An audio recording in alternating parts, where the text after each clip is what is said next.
సమూహం అంతా వెలుపల ప్రార్థన చేయుచుండగా ప్రభు దూత ధూపవేదిక కుడివైపున నిలిచి అతనికి కనబడగా జకర్యా అతను చూచి తొందరపడి భయపడిన వాడాయన.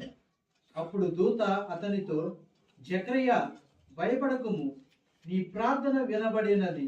నీ భార్య అయిన ఎలిజబెతు నీకు కుమారుని కనును. అతనికి యోహాను అను పేరు పెట్టుదువు. దేవుడి వాక్యం మన వినికిడిలో దీవించిన గాక. అందరం పలుకుదాం ఆమేన్. దేవుని వాక్యము సజీవమైనది. దేవుని వాక్యము దేవుని ఊపిరి అయినది. వాక్యమే యోహాను సువార్త 1వ అధ్యాయం 1వ వచనం ప్రకారంగా వాక్యమే దేవుడు అయి ఉన్నారు. దేవుడు మాట్లాడినప్పుడు కానీ, దేవుడు కార్యములు జరిగించినప్పుడు కానీ, దేవుడు క్రియ చేయనప్పుడు కానీ, పాస్ట్, ప్రజెంట్ అండ్ ఫ్యూచర్ మూడు కాలాలకు వర్తించినవాడు. Our God is of past, and our God is our present, and our God is future. God of past, God of present, and God of future too.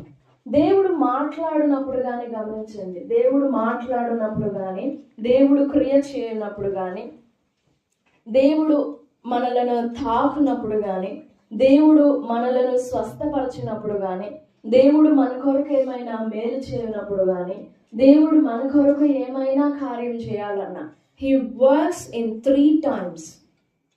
He works in 3 times. Past, present and future. గత కాలానికి సంబంధించినది పరిశుద్ధ గ్రంథంలోని మాట, ప్రస్తుతానికి సంబంధించినది పరిశుద్ధ గ్రంథంలోని మాట, భవిష్యత్తుకు సంబంధించినది. మనము బలహీనమైన జ్ఞానంతో, less of wisdom, less of నాలెడ్జ్తో గడిచిన కాలానికి సంబంధించినదిగా చదివితే అది గడిచిన కాలానికే పరిమితం అవుతుంది.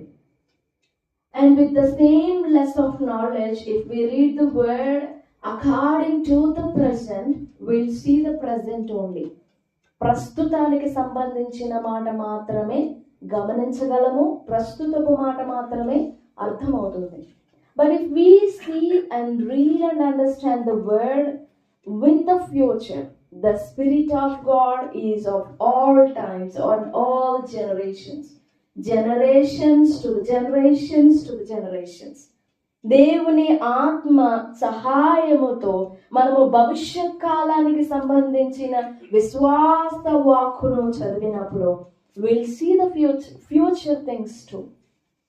ఇప్పుడు మనం చదువుకున్న లూకాసు వార్తలో జకర్యా ఆ 13వ వచనాన్ని ఒకసారి చదువుకుందాం. అప్పుడు ఆ దూత అతనితో, జకర్యా, భయపడకుము, నీ ప్రార్థన వినబడినది. మీరందరూ చూస్తున్నారా వాక్యం? జకర్యా, భయపడకుము, నీ ప్రార్థన వినబడినది. మళ్ళీ ఒకసారి చూడండి లేఖనాన్ని. జకర్యా, భయపడకుము, ఫియర్ నాట్ జకరియా, your prayer is heard of. దేవునికి ఉన్న పేరు, మరొక పేరు ఏంటి? చాలా పేర్లు ఉన్నాయి ఆయనకు. వాటన్నింటిలో ఒక పేరు ఏంటి? దేవుని పేరు ప్రార్థన ఆలకించువాడు. చూద్దామా? ప్రార్థన ఆలకించువాడు. ఇంకెవరికి లేదు ఆ పేరు. You may not see the ears of God, but He listens. 1వ అధ్యాయం 13వ వచనంలో కూడా జకర్యా, భయపడకుము. నిజంగా మాట వినగానే మనసుకి ఎంత తృప్తిగా, ఎంత సంతోషంగా ఉంటుంది కదా. నేను చేసే ప్రార్థన కూడా నా ప్రార్థన కూడా దేవుడు ఆలకిస్తాడా? ఈవెన్ మై వాయిస్, నా స్వరము కూడా ఆలకిస్తాడా? నా కేక కూడా ఆయన వింటాడా? నా స్వరం ఆయన వింటాడా? ఎన్ని సంవత్సరాలు ఉన్నాయి జకర్యాకు? 7వ వచనం చూడండి, verse 7. ఎలీషా గొడ్రాలైనందున వారికి పిల్లలు లేకపోయిరి. మరియు వారిద్దరు బహుకాలము వారిద్దరు బహుకాలము గడిచిన Verse 7. And they had no child because Elizabeth was barren, and they both were now well stricken in years. They were so near to their end. వృద్ధాప్యంలోనే బహుకాలము గడిచిపోయింది. అంత కాలము తరువాత తన తరగతి క్రమము చొప్పున దేవుడు మన ప్రార్థన ఆలకించడానికి he has some strict and wise and rules of regulations. దేవుడు మన ప్రార్థన ఆలకించడానికి కూడా there are some rules. కొన్ని షరతులు ఉన్నాయి, కొన్ని కండిషన్స్ ఉన్నాయి నీ మనవి ఆలకించడానికి, నీ ప్రార్థన ఆలకించడానికి. ప్రార్థన వింటాడు. ప్రార్థన కాదు, మన స్వరాన్ని కూడా వింటాడు, మన మూలుగు కూడా వింటాడు. మన ఏడుపు, మన దుఃఖము, మన బాధ, మన చిరాకు, మన చికాకు, భాష కూర్పు కూడా పొందలేని భావాన్ని కూడా వింటాడు ఆయన. భాషగా ఒక పదం చెప్పడానికి కూడా చేత కదా. ఎందుకు ఏడుస్తున్నావు అమ్మా అంటే ఏం చెప్పాలో కూడా తెలియట్లేదు, చెప్పలేం. కొన్ని సమస్యలు అలాగ ఉంటాయి, కొన్ని పరిస్థితులు అలాగ ఉంటాయి. వృద్ధాప్యంలోనే వయసు మించినది, వృద్ధాప్యంలోనే వయసు చాలా గతించిపోయినది. ఆ టైంలో తను ఒక క్రమంలో నడుస్తూ ఉన్నాడు. ఎవరు?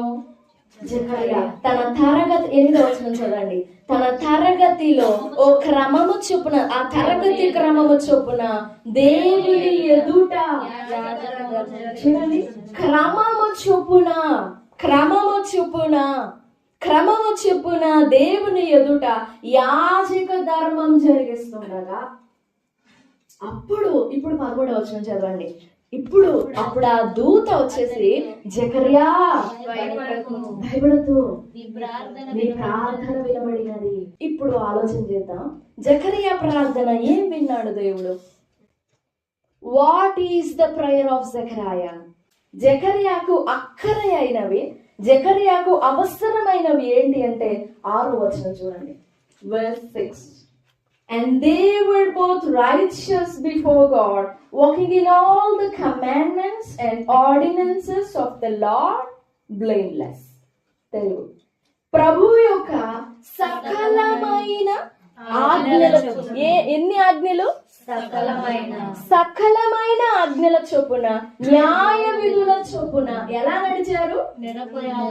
నిరపరాధులుగా నడుచుకొనుచు దేవుని దృష్టికి నీతిమంతులై. అవండి జకర్యా అక్కరలో. 13వ వచనంలో 3వ మాటలో దూత మాట్లాడుతున్నారే, అది కాదు జకర్యా అక్కర. మీరు తర్వాత 13వ వచనంలోని 3వ మాట తర్వాత చదువుకోండి. అది కాదు జకర్యా అక్కర. జకర్యా అక్కర ఏంటంటే, మనకి ఏదైతే అక్కరగా ఉంటుందో, మనకి ఏదైతే అవసరంగా ఉంటుందో, మనకి ఏదైతే లోపంగా ఉంటుందో దాని మీద దీక్ష పెడతాం మనం. అవునా? దాని మీద ఎంత శ్రద్ధ పెడతామో మనం, ఎంత సమయం వెచ్చిస్తామో మనం, పొల్లు పోకుండా. అవునా? మనకి ఏది అక్కరగా ఉండిందో, మనకి ఏది 100-200% అవసరంగా ఉండిందో దాని మీద మనం గురి పెడతాం. వీరు బహుకాలము గడిచిన వృద్ధులైన వీళ్ళిద్దరూ ఎవరు? వాళ్ళు అందరూ పలకాలి. ఎవరు వాళ్ళు? జకర్యా, ఎలిజబెత్. వారి అక్కరలేంటి? దేని మీద దృష్టి పెట్టారు వారు? వారి అవసరమంతా దేని మీద పెట్టారు? వారు అక్కరంతా దేని మీద పెట్టారండి? 6వ వచనమే ఆన్సర్. సకలమైన of all the commandments, సకలమైన ఆజ్ఞల చొప్పున, సకలమైన న్యాయ విధుల చొప్పున నిరపరాధంగా నడుచుకోవడమే వాళ్ళ అక్కర. ఎలాగా? నిరపరాధంగా నడుచుకోవడం. అది మాత్రమే కాదు, నడుచుకొనుచు దేవుని దృష్టికి నీతిమంతులై. ఎంత జాగ్రత్త కావాలి. జకర్యా, ఎలిజబెత్ అనే బహుకాలము గడిచిన ఈ వృద్ధులు వారు కలిగి ఉన్న అక్కర ఏంటంటే దేవుని మార్గములో నిరపరాధులుగా నడుచుకోవడం, దేవుని మార్గములో నీతిమంతులుగా నడవడం. ఎలా నడవడం? నిరపరాధులుగా, నీతిమంతులుగా. ఈ సాక్ష్యం ఎప్పటి సాక్ష్యం తెలుసా? ఎప్పుడు సాక్ష్యం ఇది? After 400 years of darkness. వాక్యం లేదు, ప్రవక్తలు లేరు, ప్రవచనాలు లేవు, దర్శనాలు లేవు, మాటలు లేవు, వాక్యాలు లేవు, యాజకులు బోధించగలు లేవు. 400 సంవత్సరాల చీకటి కాలం ఇది. ఈ 400 సంవత్సరాల చీకటి కాలంలో ఈ యూదా ప్రజలందరిలో ఎంత చీకటి అలుముకొనిందో. అది దేవుని వాక్యంలో నడవడానికి, దేవుని మార్గంలో నడవడానికి క్లిష్టమైన పరిస్థితులు అవి. చాలా కష్టమైన పరిస్థితులు అవి, అనుకూలమైన పరిస్థితులు కావవి. దేవుని మార్గం ఎంచుకోవడానికి చాలా భారమైన కాలము అది, చాలా కష్టమైన కాలము అది. చీకటి కాలము, దర్శనాలు లేవు, ప్రవక్తలు వచ్చి మాట్లాడటం లేవు, బోధకులు వచ్చి మాట్లాడటం లేవు, దేవదూతలు కనబడి మాట్లాడటం లేవు, ప్రత్యక్షతలు లేవు, కళలు లేవు, దర్శనాలు లేవు, ఏమీ లేవు. ఆ కాలంలో వాళ్ళు ఎంచుకున్న జీవితం ఎలాంటిది? క్రమము చొప్పున నిరపరాధులుగా, నిర్దోషులుగా వాళ్ళ దగ్గరికి దూత వచ్చేసి, ఆ జకర్యా క్రమములో నిలబడి ఉండగా, తన తరగతి క్రమము చొప్పున దేవుని ఎదుట నిలబడి ఉండగా, ప్రభు దూత జకర్యా దగ్గరికి వచ్చి, జకర్యా భయపడకము, నీ ప్రార్థన ఏమై ఉంటుంది? జకర్యా ప్రార్థన క్రమంగా నడిచారు, ఓకే. ఒక్కొక్కసారి మనం దేవుని దగ్గర నుంచి ఏదన్నా మేలు పొందాలి అనుకో, మనకి ఏదన్నా అక్కడ ఉందనుకోండి, అప్పుడు ఎక్కడ లేని ఫుల్ చేయండి, ఎక్కడ లేని ఎంతో భయం వస్తుందో. దట్స్ ట్రూ, నిజం. మనకు అక్కర కలిగినప్పుడు, మనకి భయం కలిగినప్పుడు, మనకి అవసరత కలిగినప్పుడు ఎక్కడ లేని భయం అంతా కూడగట్టుకుంటాం. ఉండదు, but still we try to gather our little bits of faith, little bits of confidence, little by little we'll gather everything. మన సోల్ రీజన్ ఏంటంటే, దేవుడు నాకు మేలు చేయాలి, ఇదిగో నేను కూడగట్టుకున్న ఈ భక్తంతటిని చూసి దేవుడు నాకు నా ప్రార్థన వింటాడు, నాకు మేలు చేస్తాడు. ఎక్కడ లేని భక్తి వస్తుంది. That's true. ప్రతి ఒక్క మనిషిలో కూడా కామన్ అది. నువ్వు సుఖంగా ఉన్న కాలంలో కంటే నువ్వు కష్టకాలంలోనే ఎక్కువగా దేవునికి భయపడతావు. ఆ కష్టకాలం కూడా దేవుడు అనుమతించేది అందుకే. భయం దూరం కాకుండా, నిర్లక్ష్యం దూరం కాకుండా, ఒకవేళ సుఖంగా ఉన్నావు అనుకో, దేవుడు నీ మీద దృష్టి పెట్టట్లేదు, తనకు భయపడినట్లుగా నిన్ను చేసుకోవట్లేదు. యెహోవా తన కొరకు భక్తులను ఏర్పాటు చేసుకుంటాడు. హిల్ మేక్ రెడీ, సిద్ధం చేసుకుంటాడు. నువ్వు భయపడే పొజిషన్లో ఉన్నావా? భయపడుతూ ఉన్న పరిస్థితులు, నువ్వు భయపడాల్సిన పరిస్థితుల్లో ఉన్నావా? దెన్ యు ఆర్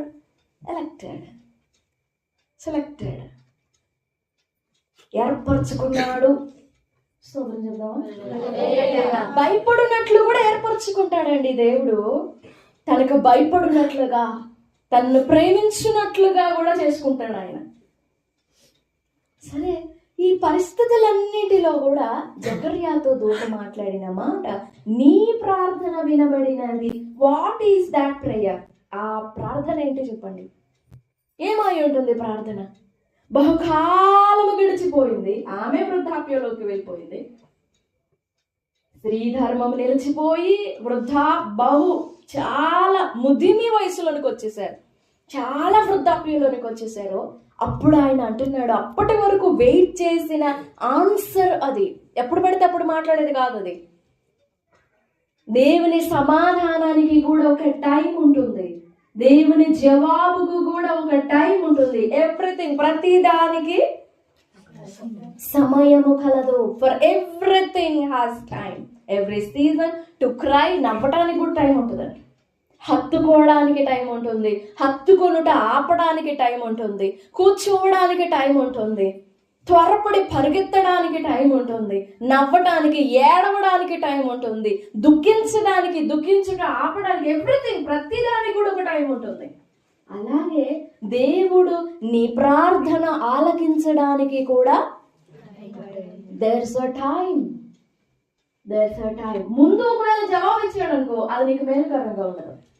ఒక్క సెకండ్ లేట్గా ఆన్సర్ ఇచ్చిన చెయ్యి పైకెత్తాడు కదా, కత్తి ఖడ్గం పైకెత్తాడు, పరలోకం నుండి ఒక్క నిమిషం లేట్ అయితే, మాట ఆగిపోతే, చెయ్యి పైకెత్తున్నాడు, కుమారుని బంధించున్నాడు, ఖడ్గం పైకెత్తాడు. Abraham is so fierce. దేవుని ఆజ్ఞలు నెరవేర్చుట విషయంలో చాలా నిష్ఠ కలిగిన వాడు. హూవెవర్ బిఫోర్ హిమ్, తన ముందు ఎవరు నిలబడినా కానీ దేవుని ఆజ్ఞ నెరవేర్చే విషయంలో అస్సలు జంకడు, భయపడ్డావు. దేవుడు మాట్లాడాడు, నువ్వు లేచి మోరియా పర్వతానికి వెళ్ళు అన్నాడు. పెందల కడనే లేచాడు అబ్రాము. బయలుదేరాడు, తెల్లవారగానే లేచి తన గాడిదకు గంట కట్టుకొని కావలసినవన్నీ కుమారుని తీసుకుని బయలుదేరాడు. ఈ సో ఫాస్ట్. ఒక్క నిమిషం లేట్ అయ్యింటే పరలోకం నుండి ఆ స్వరం ఏమై ఉంటుంది? 1 సెకండ్, చాలా స్పీడు. ఎంతసేపు ఉంచుతాం పైకెత్తి చేతులు? ఖడ్గము. అబ్రాహాము అట్లా పోజ్ పెట్టిన వాడు కాదు.